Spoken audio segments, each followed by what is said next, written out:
Magandang umaga po sa inyong lahat. Ang oras po ay 9:11 na po ng umaga. Ang petsa po ay Agosto 25, 2026. It is a beautiful Tuesday morning, I must say. So maraming salamat sa ating Panginoon sa magandang araw na ating ihaharapin ngayong umaga. So, papasalamat ulit ako sa aking mga cousin, si mga ka-senior ko, yung MPR, sila Ruben Protasio, sila Alfred Apu Balbin, at yung CEZA, yung Cagayan Economic Zone Authority, led by our Secretary and Administrator, Katrina Ponce Enrile. At si Jennifer Aquino, palaging nanunood at nakikinig. Maraming salamat sa iyo, Jennifer.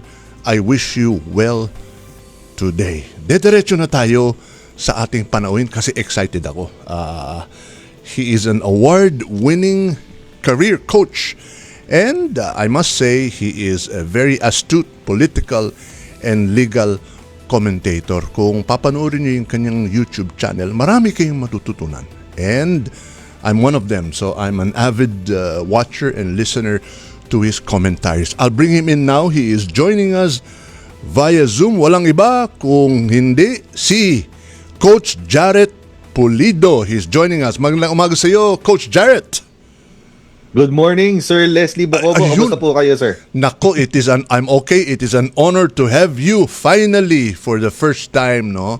So, po, sir. It's my pleasure po, sir. It's my pleasure. Well, the pleasure and honor is mine as well. Coach Jarrett, kumusta ka? Bumati ka muna. Sige, bumati ka muna. Ayan. Good morning po sa lahat ng viewers ni Sir Leslie Bocobo dito sa Radyo Pilipinas.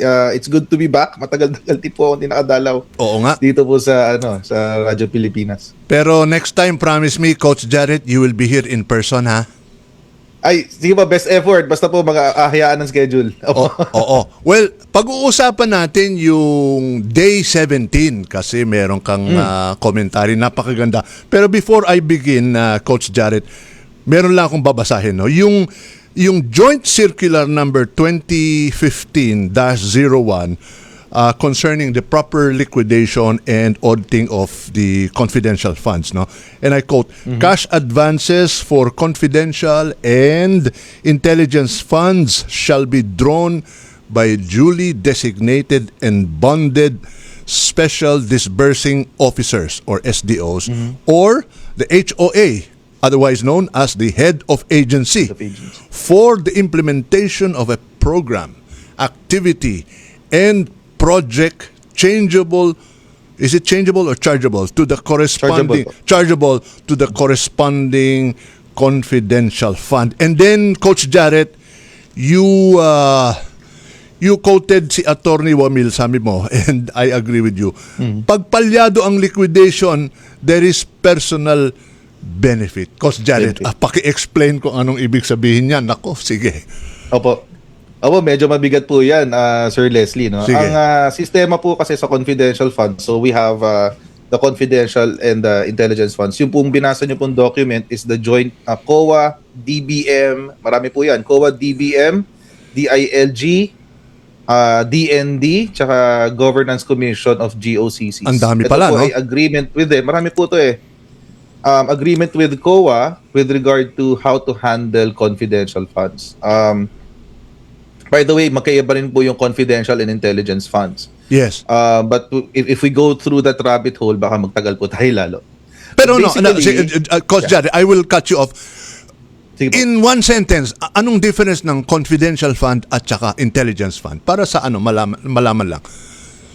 Ang confidential funds po, Sir Leslie, is basically for the name itself says reserved for confidential activities. So Okay. basically, kung merong buy-bust operation or merong or any related activity, doon po ginagamit ang confidential funds. Ang intelligence funds naman po is for purchase of information. Yan. So, kung meron kang informant, doon mo, babayaran mo siya sa intelligence funds.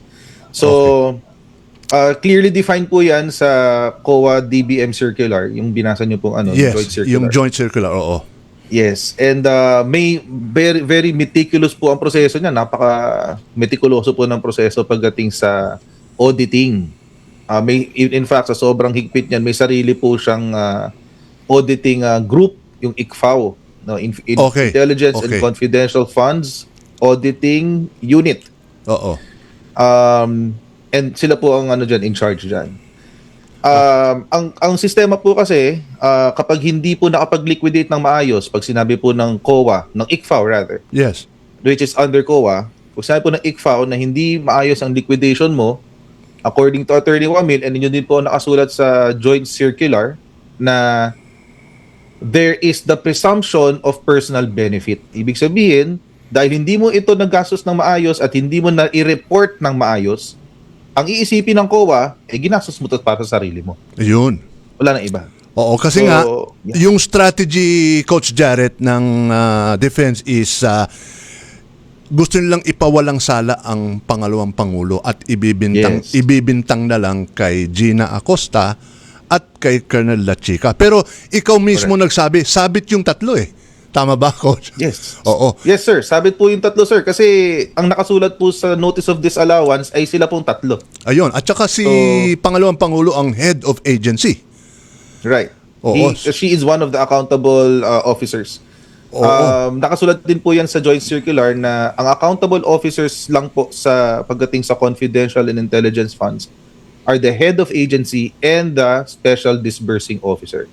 In Ayun. fact, si Colonel La Chica po bilang security officer hindi po siya kasama, hindi po siya included doon sa mga accountable officers. Pero dahil siya po ang binigyan ng pera na 125 million, by the way, Oo. and a total of 500 million, nakasama po siya doon sa Notice of Disallowance.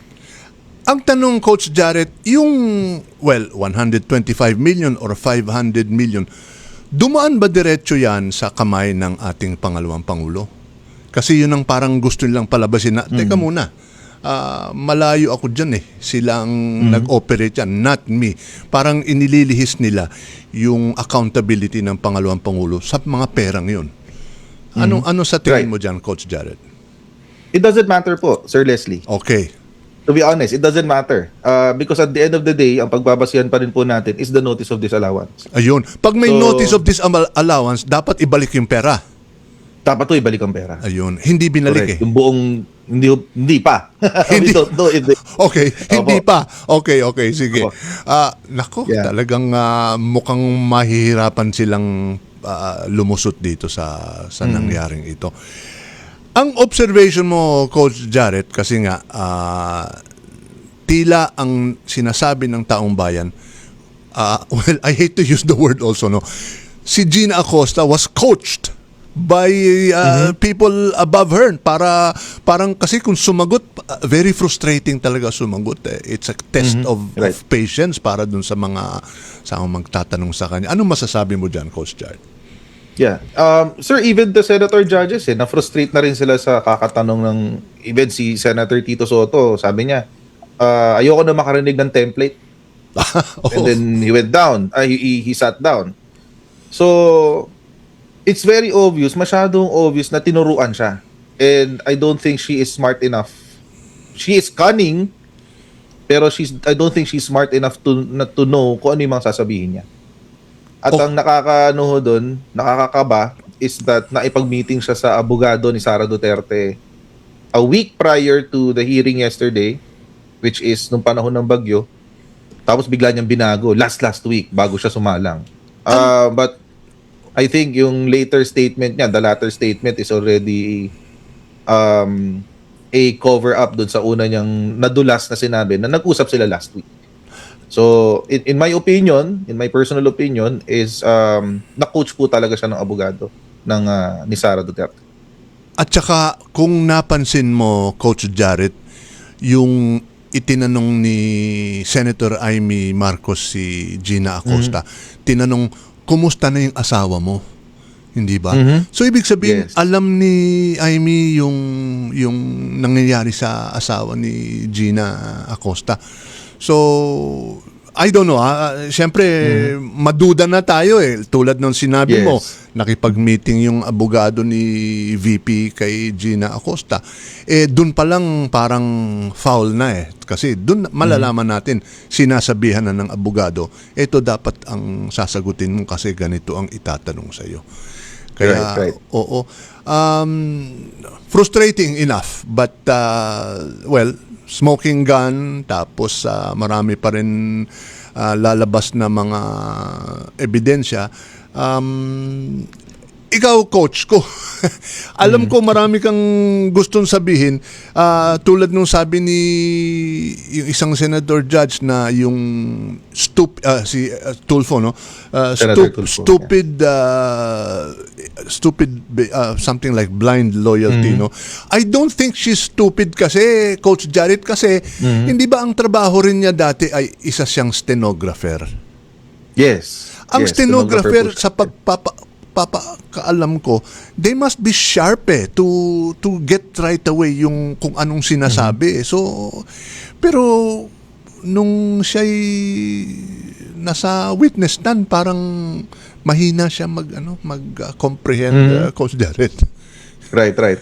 Meron pong tawag ang Chinese Communist Party sa mga taong katulad ni Gina Acosta. Okay. They call people like her a useful idiot. Wow. Ibig sabihin, si Gina Acosta ay useful enough para to do certain tasks. Yes. So, smart. She's smart to do certain tasks, but she's an idiot in a sense na kahit she's, yun nga, blind, there's a certain blind loyalty to sa pagkatao niya. Yes. And ako personally, and I mentioned this last night sa aking live stream na hindi ho siya, I don't think she's stupid. She's smart enough to understand yung pinasok niya. She is a court stenographer at kaya yung kanyang argument na hindi siya nakakaintindi ng English or Tagalog is easily defeated. Yes. Ang kaya nga po delikado rin siya because she's smart enough, sakto lang ang kanyang pagiging smart para mag-cover up para kay Sara Duterte. And her blind loyalty makes her a useful idiot. Ayun. well said. Tapos may nabanggit ka rin, Coach Jarrett, na yung strategy ng prosecution, hindi mo na ipatatawag si Colonel La Chica. Di ba? Yes, May nabanggit that's kang their ganun. strategy. Paki-explain, anong strategy yan, Coach Jarrett? Kasi po yesterday, this is just my observation. Sige lang, I okay don't lang. think I don't think it's a fact, but based on sa napanood po natin kahapon, si Gina Acosta has always pointed to Colonel La Chica. Oo. Lahat ng sinasabi niya, si Colonel La Chica kasi nagbigay ng dokumento, siya ang nakakaalam ng confidential operations, etc. etc. Ngayon po, kung iisipin natin na siya ay tinuruan ng abogado, the question now will be, bakit yun ang tinuro sa kanya ng abogado? Bakit ang tinuro sa kanya ay ilaglag mo si La Chica? Okay. Diba? So for me, ang dating sa akin po, it is a bait. Okay. Kasi binebait mo ngayon yung prosecution na patawagin si Colonel La Chica, and then La Chica has another script that he can provide for the impeachment court. And that will be, for me, that is a trap. So mas maganda po yung naging strategy ng prosecution na ipatawag muna yung tatlong AFP personnel na I think they were involved sa leadership training, a youth leadership seminar na kung saan pinatunayan nila na si Sara Duterte ay nagpanggap na nagbigay ng 15 million for that event. Ayun. So, it establishes yung sinabi kahapon ni Attorney Ligutan na merong intent to scam, quote unquote. Yung taong bayan pagdating sa reporting ng confidential funds. Okay. Coach Jarrett, may nagtatanong bakit nga yung mga tumanggap na mga cheque, tila they are situated, they are geographically scattered in many places in the country. Ikaw mismo nagsabi, from Apari to Holo, no, na daig pa yung Itbulaga. Anong significance niyan, Coach Jared? Nagkataon lang ba o may ano yan, may strategy yan? I think yun po yung naging mistake sa reporting eh. Yun po isa sa mga naging pagkakamali ng Office of the Vice President sa reporting ng disbursement of confidential funds. Kasi they reported po na nangyari lahat ng disbursement na yun sa isang araw. Ayun. So, paano superpower ho ba ang nangyari? Sino ho bang kinarga ho ba ni Superman itong si Gina Acosta at nag-ikot siya sa buong Pilipinas sa loob ng isang araw? Tinawagan ho ba niya si Santa Claus para kargahin siya kung saan-saan? We don't know. Oo. But I think yun po yung naging problema. Isang araw, hindi yung 11 araw. Iba yun. No, it's just one day po, Sir Leslie. My God. Ang lupit nga po eh. Not even Superman can accomplish that. So talagang... Yeah, opo. Ay, nako. Yes. At talagang... At nakasulat din po sa Joint Circular... sorry. Sige, go ahead. Coach. Sige lang. Ayan po. Ang nakasulat po sa Joint Circular is si Gina Acosta at si Fajarda, who are the Special Disbursement Officers. Sila lamang ang pwede mag-disburse sa final recipient. Kung sino man yung final recipient. So if it is intelligence funds, may nagbenta ng information or may nagbigay ng information, si Gina Acosta at si Fajarda lamang ang pwede magbigay ng pera doon sa informant. Hindi siya pwedeng dumaan kay Colonel Lachica. Bakit idinaan kay Colonel Lachica, Coach Jared? Bakit nagkaroon ng ganong layer? Bakit? Yes, and according to Gina Acosta, yun daw ang utos sa kanya ng Sara Duterte, ni Vice President Sara Duterte. Okay, well... So, that's I guess that will be the connection between how the VP is involved with the confidential funds. And sir, by the way, before we Sige, go ahead. Sorry. Na-mention niyo po kanina na napasok natin sa conversation si Senator Amy Marcos. Yes. Sa kanya pong interjection, sinabi niya, tinanong niya si Gina Acosta, nakita mo ba na si Vice President Sara Duterte ay humawak ng pera? Nakita mo ba siyang nagkaroon ng pagnanasa sa pera? Nakita mo ba siyang nagkaroon ng humawak ng kahit 5 duling o kahit barya ng confidential funds? Ang sagot ni Gina Acosta ay hindi. Wala po. Hindi ko po nakita. Ayun. It defeats the testimony itself of Gina Acosta defeats that statement. Okay. Nung reply niya na yon. Kasi po, Sir Leslie, sinabi niya, kapag tinatanong siya ng prosecution, ang sagot po niya palagi, hindi ko po alam kung anong ginagawa ni Colonel Lachica sa pera. Oo nga. Oo. So, by that answer, paano mo nalaman na hindi nakahawak si Sara Duterte? Hindi nakita ni Sara Duterte o hindi man lang nakakuha ng barya si Sara Duterte kung may layer siya na Colonel Lachica? Paano kapag iniabot niya kay Colonel Lachica, si Lachica naman binigay kay Sara Duterte? Tama. She did not she actually defeated her own testimony. Oo. Kasi gusto natin ilapit yung corruption directly doon sa opisyal, di ba? Pero tulad ng sabi ni Attorney Lulu Reyes, sabi niya, mahirap yung talagang wala namang opisyal na mag-aamin eh. Pero nandyan pa rin yung korupsyon, pero susubukan ng opisyal na ilayo ang sarili dyan. Pero alam niya. So tulad ng sinabi ni Gina Acosta, mahirap paniwalaan ang kanyang salaysay kasi siya ay isang special disbursing officer. Ang daming responsibility niyan, ang daming tungkulin niya. Hindi lang pwede niyang sagutin na hindi po ipinasa ko na po kay Colonel Lachica. Parang ang hirap paniwalaan because she's bigger than what she projects herself to be, na just a conduit, no? So talagang tulad ng sabi mo, sabit talaga itong tatlong ito, Coach Jared. Right. Opo. And as mentioned din po sa live stream ko kagabi, by virtue of the notice of disallowance, sabit po talaga silang tatlo. COA already decided, according to the ICFAO and the Commission on Audit, na ang may sala po dito ay si Vice President Sara Duterte, si Gina Acosta at si Colonel Lachica, Raymond Lachica. Ayun. Para doon sa mga hindi nakakaalam, Coach Jared, sino ba talaga si Colonel La Chica at ano siya sa pamilyang Duterte? Would you know? Has he been... Actually, yeah, Sir Leslie, all I know about Colonel La Chica is that he is the head ng security group ni Vice President. So PSG siya? Under the PSG? VPSPG. VPSG, okay. So, Vice Presidential Security Detail. Security But Group. is he from Davao? Is he a Davaoenyo?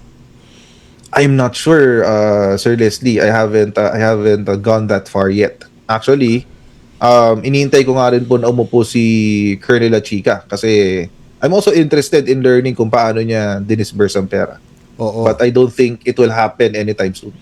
Well, alam natin si Gina Acosta is from Davao, no? She's a Davaoenyo. Yes. So talagang nung umpisa nga, sabi niya hindi siya marunong masyado mag-English at mag-Tagalog, kung pwede sa Visaya na lang. She was of course appealing to the Visayan people, no? Na syempre appealing to the emotions yan, importante yan.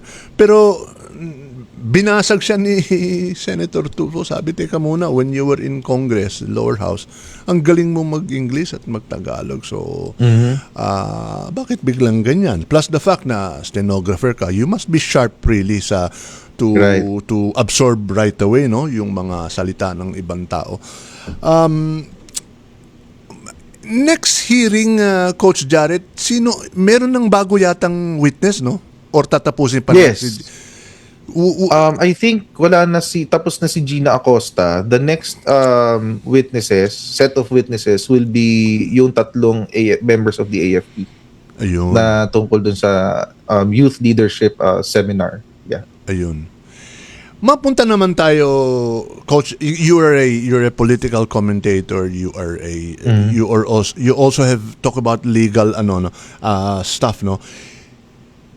A lot of people are saying, and I've been getting this time and again, hindi ba pwedeng mag-inhibit yung mga senator judges na very biased sa pangalawang pangulo tulad ni, yung magkapatid na Cayetano, si Robin Padilla, at si Amy Marcos.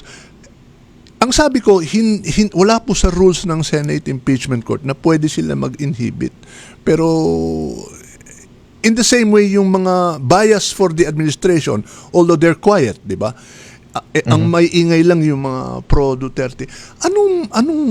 How do you treat something like, because galit ang tao parang lumalabas, naglo-lawyering na ang mga Cayetano na magkapatid sa VP. Anong masasabi mo dyan, Coach Jared? Alam niyo mo, Sir Leslie, as much as I would want yung mga, I call them chinador, yung mga mga DDS senators. As much as I want the chinadors to inhibit, kasi maski sa rules of court and maski sa mga decisions ng Korte Suprema, yung pag-i-inhibit is voluntary. It's not hindi ho yan ipinipilit maski ho sa judge. Okay. I mean sa judges ng RTC, mga courts, RTC, MCTC, MTCC. So, inhibition is voluntary and it is discretionary upon the judge who is kung sino yung nagpe-preside. Oo. So, hindi rin natin pwedeng puwersahin yung mga senator judges to voluntarily inhibit. Okay. And even then, mga kababayan, Sir Leslie rin, yung kahit hindi sila mag-inhibit, nakikita naman na yung bias nila . So, at dahil nakikita rin yung bias nila, I think the people of the Philippines should be more circumspect pagdating sa kung sino yung pipiliin nila in the future kasi wala na tayong magagawa sa current set of senators. Tama. But in the future, we should take note of these people like Robin Padilla, Amy Marcos, unfortunately, si magkapatid na Cayetano, Bongo, Bato de la Rosa, all of them, Rodante Marcoleta. Yes. So we should be more circumspect of the people we elect. Tama. Na hindi na lang tayo dapat titingin sa whether kaalyado sila or hindi. We should really look at their background, their ideology, kung ano yung kanilang pinapaniwalaan sa politika, and most importantly, yung kanilang history, track record. Tama. So, Hindi, pero Coach Jarrett, no less than Alan Peter Cayetano made the declaration, we are neutral. Sinabi niya yun eh. Well, sorry Sir Leslie, pero marami naman po siyang sinasabi na hindi totoo. Hindi, totoo. Wala naman sinabing totoo yun eh. Opo. The Senate is under attack. Was under attack. Kita mo, naging ano pa Correct. siya, naging grammar teacher pa siya. Was Correct. under attack, di ba? Gumanon pa siya. And then, the surprise of the day yesterday was when Lito Lapid asked a question. I was surprised. Hindi ko nakuha yung tanong niya kasi medyo mahaba eh. But you know, it was delightful in the sense na it's nice that he is participating also, Coach Jarrett. Pero Coach, siyempre, meron ka pa ring trust and confidence sa Senate impeachment court kasi we have to have that no. Galit tayo sa mga may ingay na senador na obvious na they're lawyering for the vice president. Pero at the end of the day, and I hate to say that, we have to trust them also that they will come out with a verdict or a decision based on sa puso nila, sa intellectual nila, at sa konsensya nila. Tama ba, Coach Jarrett? Yes, sir. Sir, I would like to believe Sige. na meron pa ring natitirang konting integridad sa mga senador natin na Oo. if the truth really comes out at dito pa lang sa confidential funds kitang-kita naman na yung liability ni Sara Duterte. Oo. Na isa-set aside nila yung kanilang political aspirations or yung kanilang alliances, and really for once at least first time sa buhay nila pagsilbihan nila yung interest ng Pilipino, because I always say po in my live stream and I'm sorry if I'm going to say it here and if it will cause a fuss, that the Vice President is a national security threat. At this point, she is a national security threat. I believe you and I agree with you, Coach Jarrett. Of course. Yeah. The fact na you talk to a would-be assassin to assassinate the president, the first lady, and the former speaker of the house, that is a national security issue. Self-serving, Yeah. because if something happens to our president, obviously constitutionally she takes over, but alam mo, ay nako, she should not get away with that, Coach Jarrett. Right. Yeah, I agree. And not only that po, Sir Leslie, no, pati yung kanyang not even perceived, it's the total submission and alliance to the Chinese Communist Party. It's really Tama. nakakatakot eh. And recently I've heard na may mga members of the Chinese Communist Party who even verbalize that they would want to take over the Philippines. So I was taken aback by that statement. Di ko po alam kung nabalita na dito, but I heard I think I heard news of it sometime yesterday or the other day. At saka they are aided with fifth columns, no? Yung mga fifth columnists na within our midst, and I don't want to mention their names anymore because alam na naman natin kung sino sila. Yeah. Anyway, Coach Jarrett, we'll take a break. Babalikan kita. Magbe-break muna tayo, ha? And I'll be back. Sure, no problem po, sir. Thank you. At tayo nagbabalik sa programang Leslie Bocobo Live. Ang oras po ay 9:43 na po ng umaga with my special guest. Walang iba kundi si Coach Jarrett Pulido. Coach Jarrett, ganito, I'd love to have you again for a part 2 of this interview. Okay lang ba sa'yo? Pero please come, Sige po, sir. come in. Malayo ka ba dito sa akin? Or you're...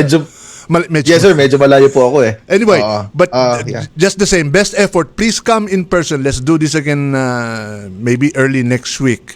And then we'll have part 2 kasi wala na tayong oras. We're gonna give way to a presidential live event. So, I'd like to ask you for your last words as your parting words. Sige, Coach Jarrett. Ayun.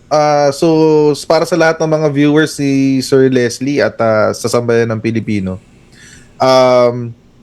wag ho natin bitawan ang pag-obserba dito sa impeachment trial ni Sara Duterte. Wag ho natin bago tayo magsawa sa panonood, wag ho natin tigilan ang pag-oobserba dahil panahon na ho, mga kababayan, na malaman natin kung paano nilustay ni Sara Duterte ang pera na ipinagkatiwala sa kanya. Opo. So tayo po, yung taxes, yung pera pong ginastos niya at ang allegedly binulsa niya, yan po ay bunga ng 8 hanggang 12 oras na trabaho natin. Automatic ho yan kinakaltas sa ating sahod. Yan ho ay pera na hindi napupunta sa bibig ng ating pamilya. At hindi ho tayo na ikinabang dyan. So, tas malalaman ho natin na may ganitong klaseng ganap o ganitong klaseng alleged na pangungurakot ng ating buwis. So, wag ho natin bibitawan to at wag din ho natin siguruhin ho natin na tayo po ay updated dito sa impeachment trial. At today po actually meron, so wag ho natin kalimutan panoorin din po yan. At wag ho natin sukuan ng Pilipinas, wag ho natin na kahit na tayo po nadi-disappoint sa mga nangyayari sa ating paligid, wag ho natin susukuan ng Pilipinas, wag ho tayong kapatuloy po natin ipaglaban ang ating bansa. Thank you po. At very well said, Coach Jared Pulido. Maraming salamat sa iyo and I echo your call to the people na huwag tayong sumuko. Plus, I will also do a rejoinder yung sinabi ni Senator Tulfo kay Gina Acosta, stupid in the name of blind loyalty. I echo that also to a lot of the DDS and also to the senator judges na blind loyalty sa pangalawang pangulo. So, wag na. Para sa taong bayan ito. So, talagang do it in the name of the welfare of the Filipino people. So, maraming salamat sa iyo, Coach Jared Pulido. Until Thank you next very time. much, Maraming Sir pong salamat.